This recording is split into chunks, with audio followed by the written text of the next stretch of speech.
France is in economic crisis. That's how the country's president, François Hollande, has described the situation. Our country has been faced with structural unemployment for 2 or 3 decades, and this requires that creating jobs becomes our one and only fight. And that's why he has decided to introduce a scheme to lift the country out of an emergency state. The 2-year plan has set out €2 billion to create jobs. It will also create 500,000 vocational training schemes and give subsidies to companies with fewer than 250 staff, provided that they hire a young unemployed person. Are these last-ditch efforts to boost President Hollande's chances for re-election? The unemployment rate in France currently stands at 10.6%. The average unemployment rate in the European Union is now 9.8%. In Germany, it is 4.2%. So Hollande needs to act fast to save his country's growing troubles.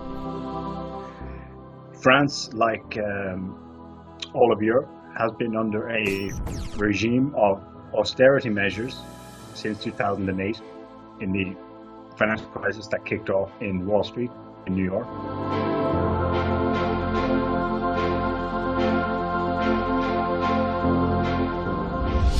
The president said recently that the country's social emergency caused by unemployment was as serious as the emergency caused by terrorism. For the austerity measures since 2008 have put Europe into this social and economic emergency, not the refugee crisis. The refugee crisis provides political capital to the elites in Europe to put the blame for Europe's problems onto the refugees.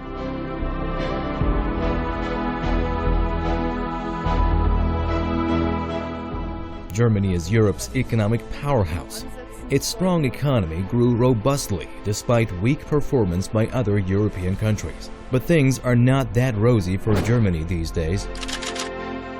German exporters are getting into trouble because of a slowdown in emerging markets. And that's not all.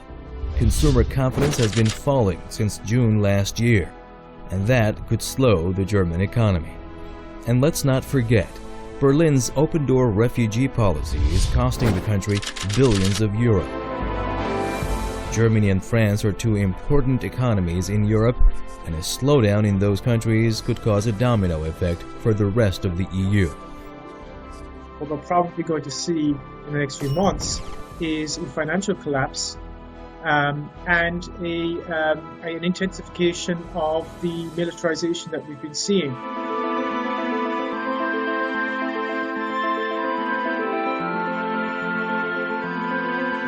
But the economy is not the only headache for the European Union. The bloc is dealing with an unprecedented refugee crisis.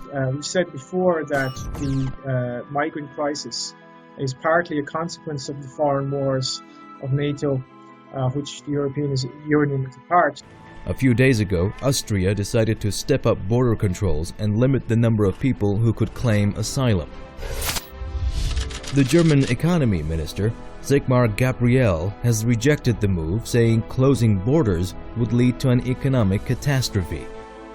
The migrant crisis, the foreign wars, and the economic crisis are all part of the same thing. It's part of the problem, the general problem of a parasitic ruling financial elite. And the European Council President Donald Tusk has warned that if the 28-member union cannot agree on measures to control the union's external borders and the refugee crisis within 2 months, the EU would fail as a political project. The March European Council will be the last moment to see if our strategy works. If it doesn't, we will face grave consequences such as the collapse of Schengen. The refugee crisis, the economic emergency, nervous markets and falling oil prices. Is the EU prepared to handle all of that?